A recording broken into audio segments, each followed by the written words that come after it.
broadcast network, AFTERBUZZ TV. Over 20 million weekly downloads in over 150 countries, and your #1 source for after-show entertainment.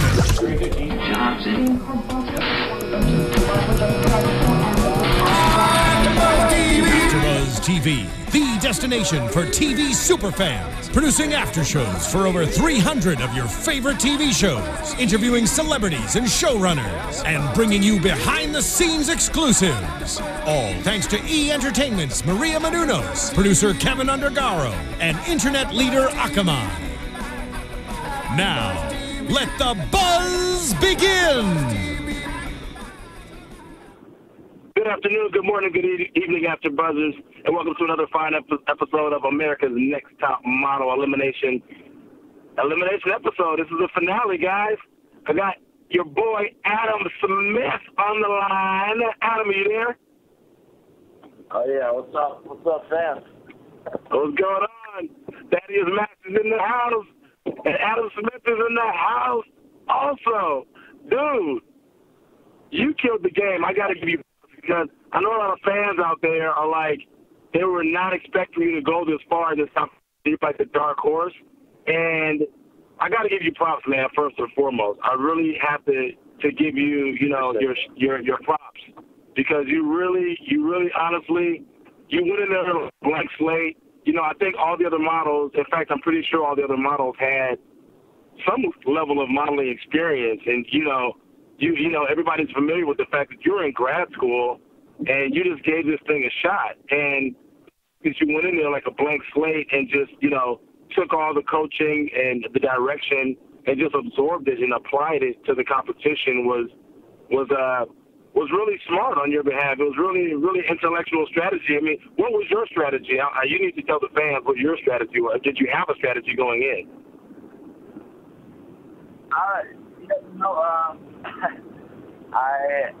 I came out there kind of not knowing, how anything was going to work. 32 semifinalists. I was just happy to make the house. I knew I didn't have experience like other people, so I was just out there just trying to have a good time, and I learned as much as I can about modeling. Also, just try to be cool, dude, be funny for the cameras, and yeah. Just one round at a time. I kept sticking around. Once I was still there, in the top 10, I was like, all right, I could just be a career, and I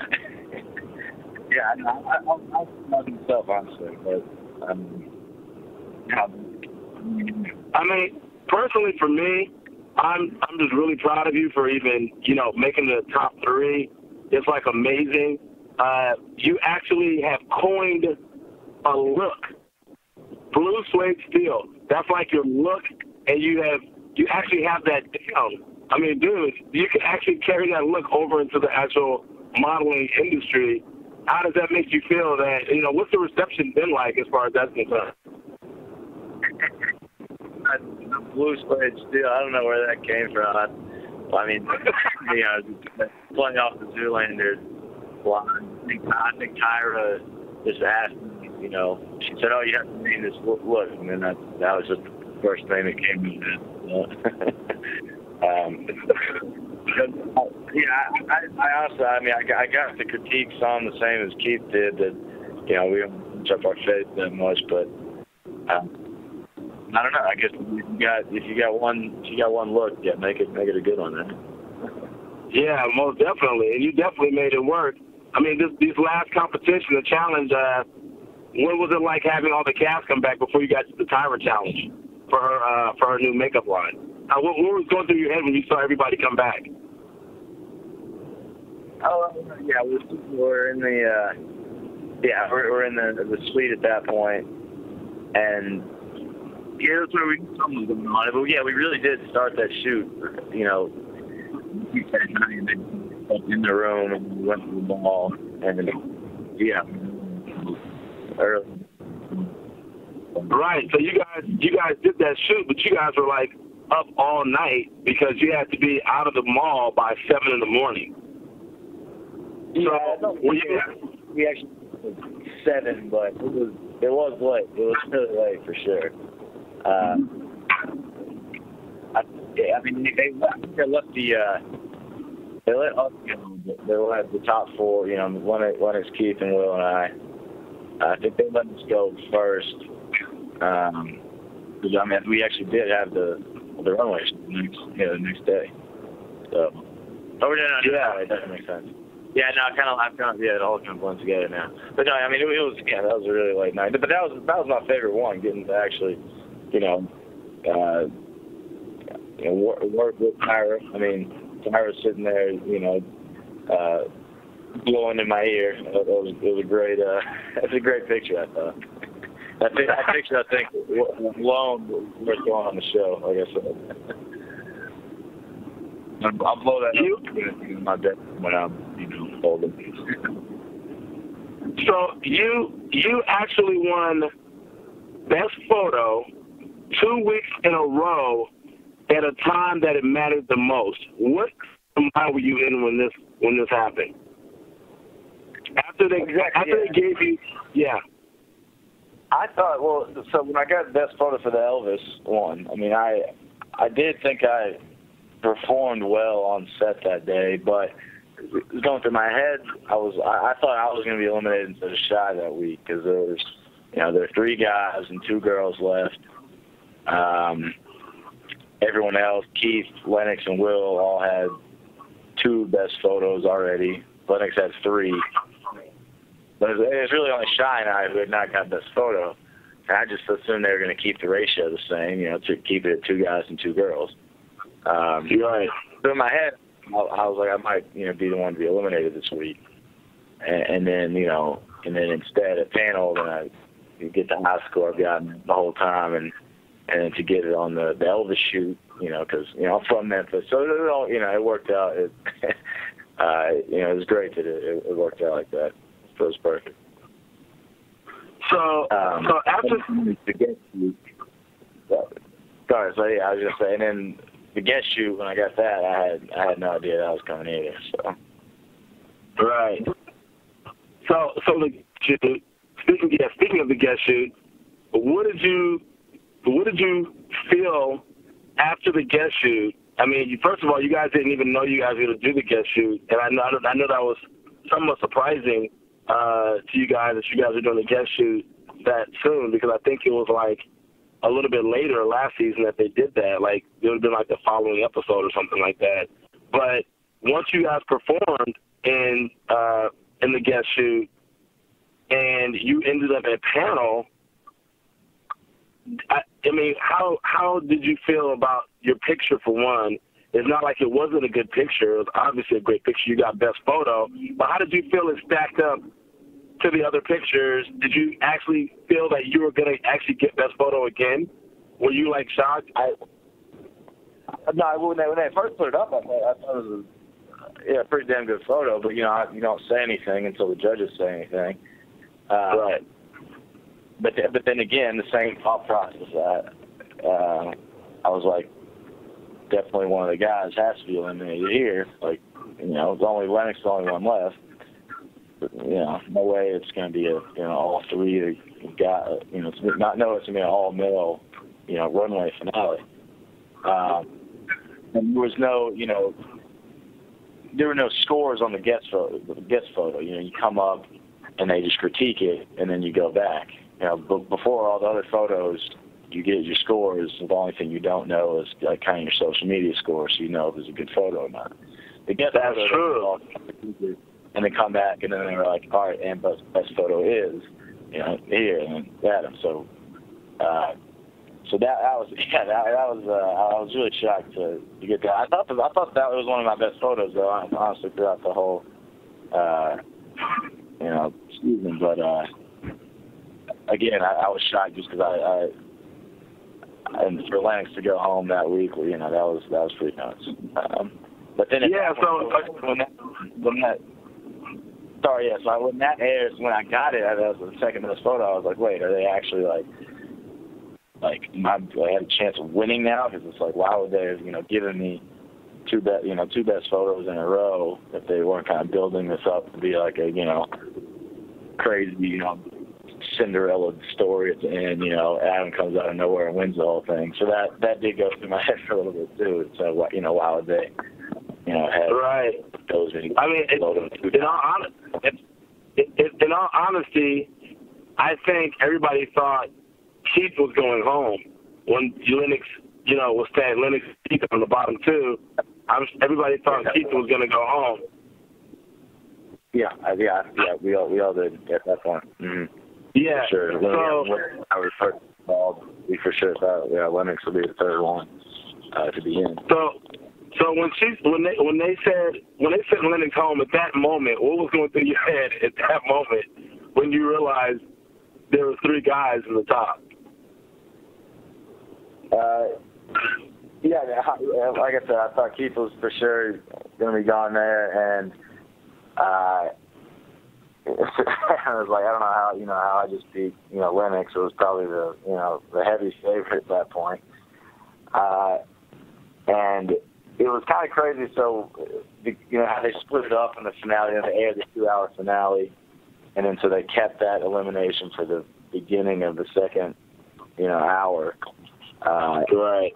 And a huge party in New York, and then when I was like, for the beginning of the second hour, when I got called, at the end of the first hour, I got called for it. At that point, for that whole second hour, people were like, "Wait, hang on, Adam, like you didn't actually win, did you?" Because I had told no one going in, and then everyone was blowing up my phone, and it was nuts. But I mean, going back, it was just a crazy chance. I was so happy to you make it to the finale. I was in every episode. I don't know.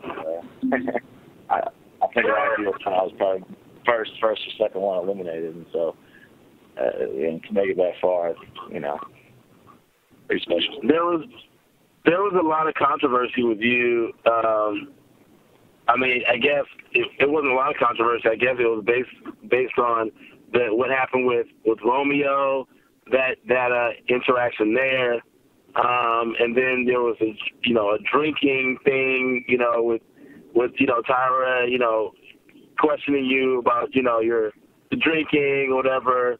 What do you feel like you took away from those experiences in particular? Have you ever been tested? Have you ever been tested like that with like the Romeo type of situation where you're in a situation where, because it's really hard for a lot of guys, because you're a guy's guy. So for you to be able to demonstrate that kind of restraint, it shows a lot of strength. Yeah, and I mean, the thing is, I was just laughing at the Romeo situation. I mean, his thing is, if it wasn't on a reality show, he wouldn't be acting like that towards me. If it was just a normal social setting. And that's not the thing I even said. I was like, look, Romeo, this is stupid. You're not going to hit me. I was like, if this is a bar, we're at a bar right now, not on a reality show. You wouldn't be doing this. 2, I would already hit you by now. Probably. Right. So it wasn't me like, okay, yeah, I guess it was me showing constraint. It's not. It's like, okay, yeah, it's like you're mature, you don't want to fight. But he wouldn't have been doing that if it was not on a TV show. If he would have, I don't believe it's immature for me to hit him. If he's going to act, like that to me, okay, I could have hit him. I would have been justified to hit him. But there was no way I was going to do it, because they were very clear on the show, zero tolerance policy on violence, any physical altercation, automatically disqualified. So that's why I was just laughing at him, because I didn't think, he had no intention of hitting me in the first place. And so what he actually did was because I kind of got under his skin, and because he was drunk a little bit. I think just because I was not taking him seriously at all, he maybe, kind of felt emasculated or something, and ended up just a little headbutt, and nothing big, but then that counts. That was the rules of the competition. Well, I know the show does have no the show production does have no no tolerance for that sort of behavior. But I mean, I think after the headbutt, if you were in one good time, that could be labeled as self-defense because, I mean, any person is allowed to defend themselves. At the same time, you know, I know he didn't hurt you or anything. Even, I know I left a little bruise, but I know he didn't hurt you. So for you, you just put your hands up and said, "Hey, I didn't do anything." that was great. I mean, yeah, I could have made the argument like, oh, you know, it was self-defense, but not worth the risk. I mean, if I hit him back, and they would have every right to disqualify me as well. So I was more just kind of, when he actually did throw the headbutt, I was just kind of shocked that he did. Yeah, I mean, it didn't hurt at all, but then I was like, oh wait, like you know, you got that on camera, right? Like, you know, that counts. Right, yeah, no, it counts. It definitely counts. If you had to choose a photo shoot that you feel you may have had a better picture than they chose for you, what photo shoot would you pick? That's tough to say. You know, a lot of the other contestants, like, you know, they always got caught up on that. In my opinion, if I was the one going through choosing pictures, I bet every single time I would have chosen a different picture, than the judges or you side, whoever's actually picking them. That was never actually made clear to us either. Who's the one picking the actual photo out. So again, I just didn't let myself get caught up on that. But that was a big kind of recurring question, and a lot of the contestants were mad. They're like, I know that's not the best photo. So I was just like, look, I probably would have picked a different one every time, but that's just a matter of opinion. I mean, so they're the ones, that have the experience, in the industry, and they know what a good photo is supposed to look like. So, just go ahead and let them do their job, and you just sit back and, Right. Who do you feel on the panel was the most fair in their deliberations of in their assessments of the shoots?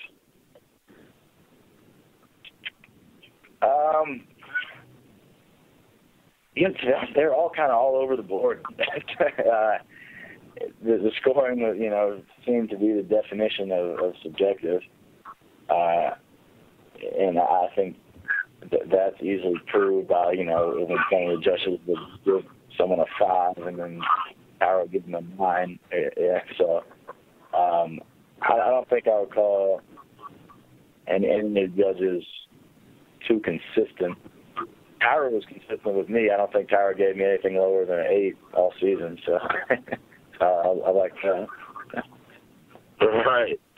So what were you thinking going into the runway shoot? The runway, the final challenge, the runway competition. What were you thinking, and what kind of state of mind did you put yourself in going into that? Well, the runway show, I wasn't nervous at all going into the runway show at that point. If it's out of your hands, there's nothing you can do. Nothing that was done on the final runway show, made Keith win over either one of us. It's the critiquing of the walk, of your runway walk. I think, that's all kind of a joke. But there's a lot of other moving parts that go into picking the winner. I don't think anything that Keith did on the final runway, made him the winner. It was, again, you're judging your whole body of work, and then it's decided who can be justified as the best winner over the whole course of the competition, and then who is going to represent the title, America's Next Top Model, the best in the future, and who has the best, a good relatable backstory. So again, I was not I wasn't like before the final runway show, like, okay, like you have to do good here, or you're not going to win. That it's all out of your hands. So having fun. There's nothing, there's nothing there that I think would have altered the ending of the show. Right. Well, you proved a lot of people wrong, including Romeo, who said you're a personal trainer, not a model. You ended up in the top 3, so he has to eat those words. And it looks like you may have a modeling future in modeling. What are your plans now that the show's over? What are your aspirations, and where do you plan to go from here? Yeah. So again, I'm out here in LA still. So Next has the first option to sign you. And if they pass on you, then you can go seek other representation.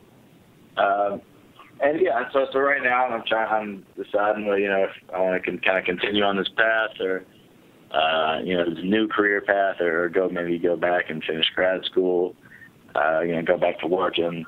But yeah, again, I'm not even sure. I'm still kind of playing it by ear.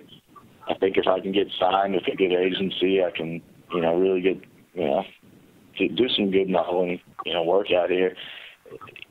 This fall, it's been it's tougher without representation to book gigs. I've got a few of my own things just on my own here in the fall, but it'd be nice to know what it's like to be signed with a good agency to really truly experience the life of a working technically working model. But from what I feel, I feel like the average model really doesn't make that much money. Unless you're at the top of the game. Male, like the female supermodels. There's more money to it. So I was looking online, and I was just reading stuff the other day. You got the number 1 male model in the world. Last year, he took home $1.5 million. Okay, not bad. Like his name is Sean O'Cry. Yeah. Female Giselle took home like $45 million. Right? So, the number 10 is the number 10 male model. I can remember his name. He took home about $250,000. Okay, so that's the number 10 male model in the world, only making $250,000. And so it's like, I'm a kind of realist. So that's all of the models in LA, everyone competing. Like if I happen to make it to the number 10 model in the world, that's about what you're gonna make. I don't know. I think as a career move, being just strictly model is probably not the wisest decision. Right. Well, you're obviously very intelligent. You can go to grad school. You can do a number of things and still model, and just have that as another revenue stream or outlet. So I'm sure your fans are going to be looking forward to seeing you in some editorials, or maybe some runways, and maybe even some acting or film productions.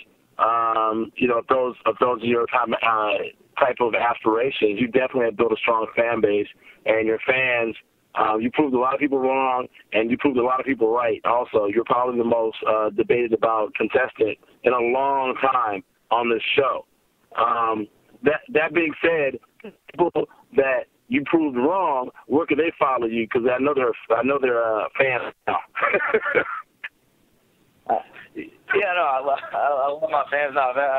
I've become addicted to Instagram, that's for sure. I didn't actually have an Instagram even before the show. And after we finished shooting, the producers were like, Adam, you got to start doing Instagram. This is how your fan. That's all I used to. I have fun with that, Joe. I try to keep that fresh. Post my pictures at Adam ANTM 21. And that's the same as my Twitter, but I usually just do Instagram. Instagram's my favorite of the social media stratosphere. Nice. All right, guys. Well, thanks for calling in, Adam. good luck in the future. We look forward to seeing you on, like I said, a number of other, another different outlets and platforms. We know you're going to do well. You have too much personality. You have a great look. Until next time, After Buzzers, I'm your host, Thaddeus Massey. Peace. All right. From Bing.com, executive producers Maria Menounos, Kevin Undergaro, Phil Svitek, and the entire AfterBuzz TV staff, we would like to thank you for listening to the AfterBuzz TV network. To watch or listen to other after shows and post comments or questions, be sure to visit AfterBuzzTV.com. I'm Sir Richard Wentworth, and this has been a presentation of AfterBuzz TV. Buzz you later. The views expressed herein are those of the hosts only and do not necessarily reflect the views of AfterBuzz TV or its owners or principals.